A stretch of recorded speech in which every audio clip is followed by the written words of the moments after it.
Welcome to travel x. आज की जो वीडियो है वो रिलेटेड टू है यूएस वीज़ा इंटरव्यू। इससे पहले मैंने आपको यूएस वीज़ा की जो इंटरव्यू पास करने के लिए कुछ टिप्स बताई थी जो कि जर्नल टिप्स थी। उसके अलावा मैंने एक वीडियो ये भी बनाई थी कि वो कौन सी टाइज हैं जो आपको होम कंट्री से रिलेट करती हैं। आज की वीडियो जो है वो वीज़ा इंटरव्यू जब आप देने जा रहे हैं उसके बारे में है कि उसमें आपको कौन कौन सी बातों का ख्याल रखना है। देखिए, एक बात आप याद रखें, कोई भी आपको गारंटी नहीं कर सकता कि आपको इंटरव्यू के बाद वीज़ा मिलेगा।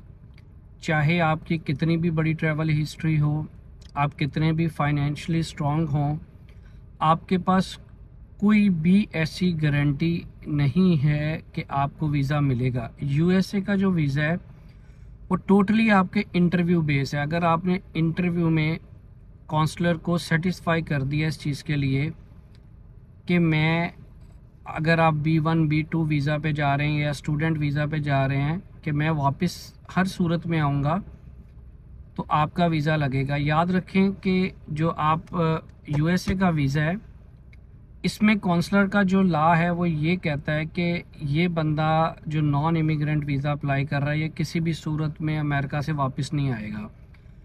तो आपकी ड्यूटी वहाँ पे ये होती है कि आपने उसको गलत साबित करना होता है कि नहीं, मैं वापस लाजमी आऊँगा। उसके लिए मैंने जो वीडियो है वो नीचे डिस्क्रिप्शन में भी दे दी है कि आपने उसको कैसे प्रूव करना है। आज का हमारा जो वीडियो का मकसद है वो ये है कि आपने वीज़ा इंटरव्यू के लिए जब जाना है तो किन बातों का ख्याल रखना है। देखें, वीज़े का जो चांस होता है 50-50 होता है। वो कोई भी वीज़ा आप अप्लाई कर रहे हैं, स्पेशली यूएस शेंजन या यूएस या यूके का वीज़ा अप्लाई कर रहे हैं, इसके 50% चांसेस होते हैं आपके वीज़ा लगने के और 50% नहीं होते। तो 95% लोगों को मैंने देखा है वो उस 50% पे बिलीव करते हैं कि वीज़ा मेरा नहीं लगेगा। हालांकि आपको 50% उस बात पे यकीन करना चाहिए कि जो 50% लोगों का वीज़ा लग रहा है मैं उस लिस्ट में शामिल हूँ। ओके। और ये बात याद रखें कि आप कितनी भी कोई आपको गारंटी कर ले, आपका वीज़ा गारंटी नहीं होता, आपके इंटरव्यू के बाद ही वो होता है। ठीक है। ओके, जब आप पहली दफ़ा इंटरव्यू देने के लिए जा रहे हैं, ख़ुद को रिलैक्स रखने की कोशिश करें। ठीक है। सबसे पहले तो सपोर्टिंग डॉक्यूमेंट्स वीज़ा काउंसलर मांगता ही नहीं है, लेकिन फिर भी आप रख लें अपने पास, जैसे कोई बैंक स्टेटमेंट है, नो ऑब्जेक्शन लेटर है, या फैमिली सर्टिफिकेट है, मैरिज सर्टिफिकेट है, या जो भी डॉक्यूमेंट्स आप अपने रखना चाहते हैं उनको एक प्रॉपर इन्वेलप के अंदर इन लाइन रखें। आपको पता हो कि कौन सा पेपर किस जगह पे लगा है। यानी कि अगर वो 90% में से 99% चांस है आपसे कोई डॉक्यूमेंट्स वो नहीं मांगेंगे। इन केस वो मांग भी लेते हैं तो आपको पता हो कि मेरा डॉक्यूमेंट इधर पड़ा है और आप फौरी निकाल के उसको दें। उससे ये होता है कि आपका टाइम ज़ाया नहीं होता। ठीक है। और देखें, वहाँ पर जो वीज़ा काउंसलर है उसके पास ज़्यादा टाइम नहीं होता। मैक्सिमम जो आपका इंटरव्यू 2 से 5 मिनट के दरमियान ख़त्म हो जाता है। अगर आप उसका टाइम वेस्ट करेंगे तो वो ऑलरेडी आपसे इरिटेट हो जाएगा और शायद आपका वीज़ा इरिटेशन में भी रिजेक्ट हो सकता है। ठीक है। एक और लोगों के माइंड में ये चीज़ बैठी होती है कि वीज़ा सिस्टम का कोई कोटा है कि आज के दिन में यूएसए ने सिर्फ 100 वीज़ा ही इशू कर रहे हैं, उसके बाद जितने भी लोग आएंगे उनके वीज़ा नहीं इशू होंगे। ये टोटली रॉन्ग मैथ है। ऐसा कोई सिस्टम नहीं है कि आज के दिन में उनके पास कोई कोटा है। देखिए, वो आपको वीज़ा देने के लिए ही बैठे हैं। आप उनका इंटरव्यू में जो सवाल पूछे गए हैं उसको DS 160 फॉर्म के साथ मैच करके सही जवाब देंगे तो किसी किस्म का कोई मसला नहीं होगा। ये मैं आपको गारंटी देता हूँ कि इस तरह की जो बातें हैं कि वीज़ा ऑफिसर का मूड अच्छा नहीं है, वीज़ा ऑफिसर का कोई कोटा सिस्टम है, उसकी बेस पे वो आपको वीज़ा देंगे, तो ये टोटली गलत है। और एक और चीज़ लोगों के अंदर जो है ना, वो स्पेशली यूएस वीज़ा रिलेटेड बहुत ज़्यादा है कि आपके जाने से पहले डिसाइड कर लिया जाता है कि आपको वीज़ा देना है या नहीं देना। ऐसा बिल्कुल भी नहीं है। मैं आपको बता दूं, आपसे डॉक्यूमेंट्स नहीं मांगे जाते, लेकिन आपके जो DS 160 फॉर्म होता है उसकी टर्म्स एंड कंडीशंस जब आप उसे चेक करके उसे सबमिट करते हैं तो उसमें लिखा होता है कि मैं जो भी यहाँ पे डाटा दे रहा हूँ मैं श्योर कर रहा हूँ कि ये ओरिजिनल है। अगर इसमें किसी किस्म की भी गलत इन्फॉर्मेशन मैं दूंगा तो आप मेरे पे लीगली केस कर सकते हैं। तो याद रखें कि गलत इन्फॉर्मेशन देने पे आपके ऊपर यूएस स्टेट डिपार्टमेंट की तरफ से लीगल एक्शन भी हो सकता है। और नो डाउट उनके पास बैकग्राउंड चेक करने का सिस्टम होता है, वो आपके आईडी कार्ड से आपका बैकग्राउंड चेक कर लेते हैं, ठीक है। और ये अगर आप सोच रहे हैं कि आपके जाने से पहले आपका वीज़े का डिसीजन हो चुका है तो ये रॉन्ग है। ये आपका कॉन्फिडेंस ऑलरेडी जो है वो लूज़ कर देता है। 95% मैंने लोगों को देखा है वो कहते हैं नहीं यार ये जो वीज़े का डिसीजन ऑलरेडी हो चुका है तो मैं इस वजह से कुछ भी सवाल के जवाब दूं, मेरा वीज़ा लगना हुआ तो वो देंगे, नहीं तो नहीं। आपने जो भी वो क्वेश्चन इंटरव्यू में कर रहे हैं प्लीज़ उसके आंसर जो हैं बिल्कुल ठीक देने हैं। किसी भी सूरत आपने उसको गलत नहीं देना, कुछ भी हो जाए। आपने बिल्कुल कॉन्फिडेंस के साथ जाना है कि मुझे वीज़ा मिलेगा। आपने ये सोच के नहीं जाना कि मुझे 50% जो है वो डिसीजन ऑलरेडी मेरा हो चुका है या कुछ भी ऐसा। अच्छा, इसके बाद आप जब जाते हैं वीज़ा में, अच्छा आप जब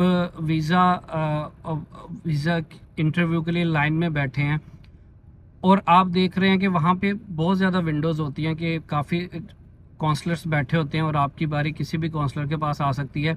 अब हो क्या रहा होता है, आप इंटरव्यू के लिए बैठे हैं, सपोज करें विंडो नंबर 3 पे आपसे आगे जो है 4-5 लोग ऑलरेडी रिजेक्ट हो चुके हैं, ठीक है। तो आपके माइंड में ये चीज़ आती है कि यार ये जो काउंसलर है ये बड़ा ही स्ट्रिक्ट है, मैं कहीं इसके पास ना चला जाऊँ वरना मैं रिजेक्ट हो जाऊँगा। लेकिन होता क्या है कि जब आपकी इंटरव्यू की बारी होती है बाय लक आप उसी काउंसलर के पास चले जाते हैं जिसने आपसे पहले 4 लोगों को रिजेक्ट किया था। तो आप वहाँ पे अपना कॉन्फिडेंस इसी प्रेशर में लूज़ कर देते हैं कि नहीं ये तो मुझे किसी भी सूरत अप्रूव करेगा ही नहीं, ये मुझे रिजेक्ट ही करेगा। तो आप ऑलरेडी अपना कॉन्फिडेंस लूज़ कर चुके हैं, तो आपको वीज़ा आपका रिजेक्ट हो जाता है। क्योंकि जब आप उसके साथ कॉन्फिडेंस से बात नहीं कर रहे, आप उसके साथ आई कॉन्टैक्ट नहीं रख पा रहे, तो आपका वीज़ा वो रिजेक्ट ही करेगा। याद रखें वो जो आपसे पहले 3 लोग रिजेक्ट हुए हैं, हो सकता है कि तीनों ने जो इन्फॉर्मेशन DS-160 फॉर्म में दी है और जो वो क्वेश्चन आंसर दे रहे हैं वो उसको टोटली डिफरेंट दे रहे हैं, तो उनके वीज़ा रिजेक्ट हो गए हैं, ठीक है। और ये भी एक मैथ है कि वो वीज़ा ऑफिसर सबको रिजेक्ट कर रहा है, ऐसा नहीं होता, ठीक है। ओके, अब दूसरा एक, जब भी आप अपने इंटरव्यू के लिए इंटरव्यू विंडो पे जाएंगे तो थोड़ा स्माइल रखें अपने फेस पे, थोड़ा जो है मुस्कुराएं और उसके साथ साथ वीज़ा ऑफिसर के साथ आई कांटेक्ट रखें।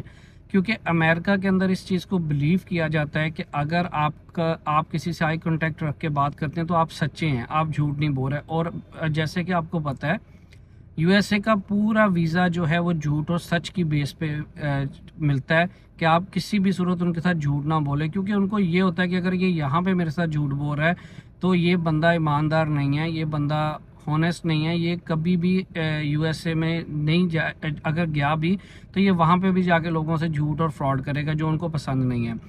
तो आप आई कांटेक्ट रखें, थोड़ा स्माइल करें, जो भी वो क्वेश्चन पूछे उसके अकॉर्डिंगली उसको जवाब दें, ठीक है। और उसके बाद एक लास्ट चीज़ है जो है कि बहुत से लोगों को मैंने देखा वो अगर क्वेश्चन सिंपल क्वेश्चन कोई किया गया वो उसको बहुत लंबा करके जवाब देते हैं। यानी कि अगर वीज़ा ऑफिसर ने आपसे ये पूछ लिया कि आप अमेरिका क्यों जाना चाहते हैं तो आप उसे बताना शुरू कर दें कि मेरे कोई रिलेटिव्स उधर रहते हैं, मेरे फ्रेंड्स रहते हैं, मैं न्यूयॉर्क में जाऊंगा, मैंने इधर जाना है, मैंने उधर जाना है, एक लंबा सवाल। आप उसे ये बताएं बस सिंपल कि मुझे टूरिज़्म के लिए जाना है या मैं न्यूयॉर्क सिटी देखने के लिए जा रहा हूँ, सिंपल। मतलब कोशिश करें, बल्कि एक वर्ड का आंसर भी नहीं होना चाहिए और ना ही वो एक बहुत लंबी लाइन, क्योंकि उनके पास टाइम नहीं होता, उनका आपने टाइम नहीं वेस्ट करना, ठीक है।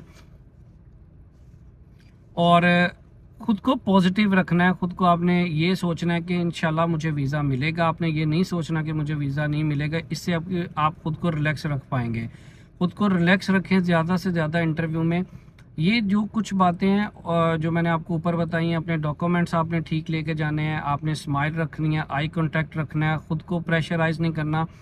स्पेशली बायोमेट्रिक पे अगर आपको कोई बात समझ नहीं आ रही तो आप वहाँ पे मौजूद ऑफिसर से पूछ सकते हैं।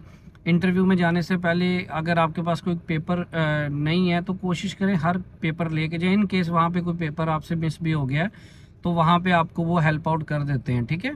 ये चीज़ें आपने लाजमी ख्याल रखनी है और चैनल को सब्सक्राइब ज़रूर कर दें। मैं मज़ीद वीज़ा रिलेटेड वीडियोस बनाऊंगा ताकि आप लोग अपडेट रह सकें। और अगर ये वीडियो पसंद आए तो लाजमी लाइक करें, इससे जो है मुझे पता चलता है कि आपको वीडियो पसंद आई है या नहीं। अपना बहुत सा ख्याल रखें और चैनल को सब्सक्राइब कर दें।